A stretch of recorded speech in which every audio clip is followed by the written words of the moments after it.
Guys, gagawa muna tayo ng ating outlet. Mag-assemble tayo ng outlet and switches. Bali dumating na ating binibili. Yan. Ito ay Panasonic wide series. Isa sa mga magandang klaseng materials para sa ating electrical. At ito naman ang kanilang plates. At ito naman ang switches. So Panasonic wide series po yan. Kaya mag-assemble muna po tayo. Kaya napakita ko sa inyo kung paano mag-assemble ng outlets, ligang outlets and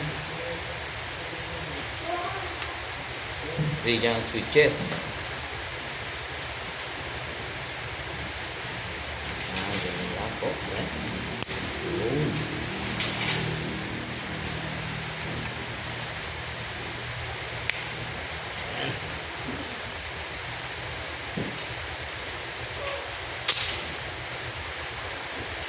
So, kailangan po yung ating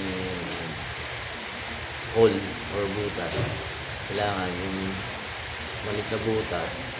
Kailangan tapat-tapat sila kasi yung maliit na butas po yan.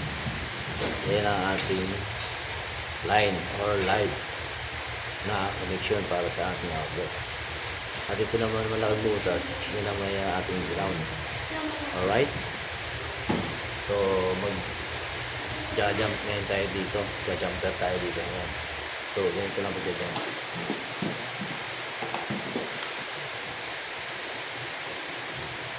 Ako kasi guys, ganito lang ako mag-jump.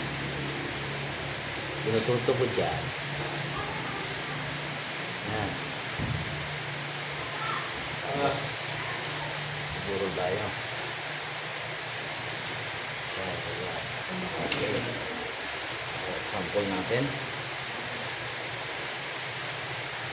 Bali dito guys, gumamit tayo ng wire na black and red. Itong red, itong ating line para di tayo dito. So yan. Sample muna tayo. Okay. So paano tayo jump ng ating outlet. So, yan. Strip natin.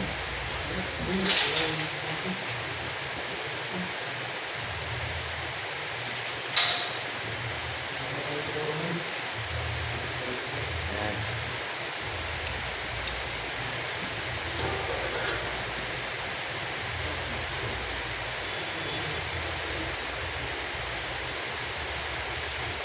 Napakita ko sa inyo para walang cut lang rin. Bilis lang naman ito.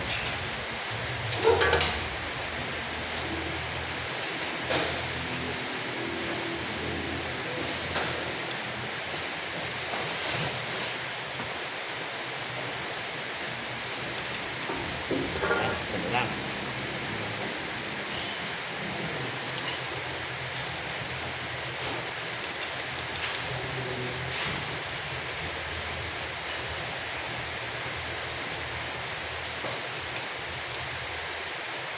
Okay.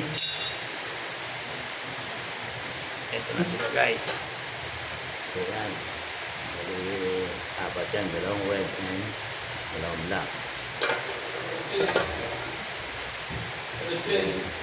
Copy natin yan.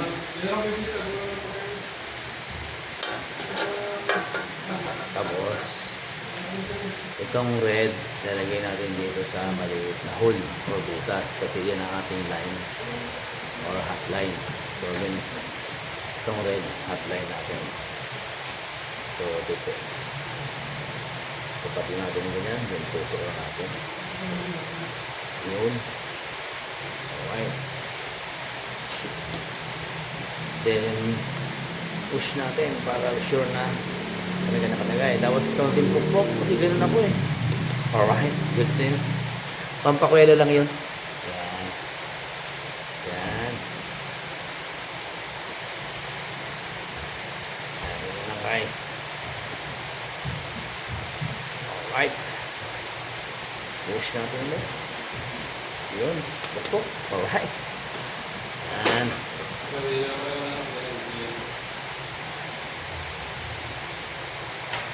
Right.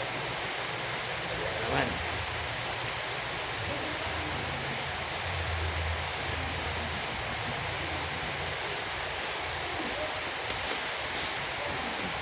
Nasa inyo naman guys kung gagayahin yung style ko. Yung style ko lang ito.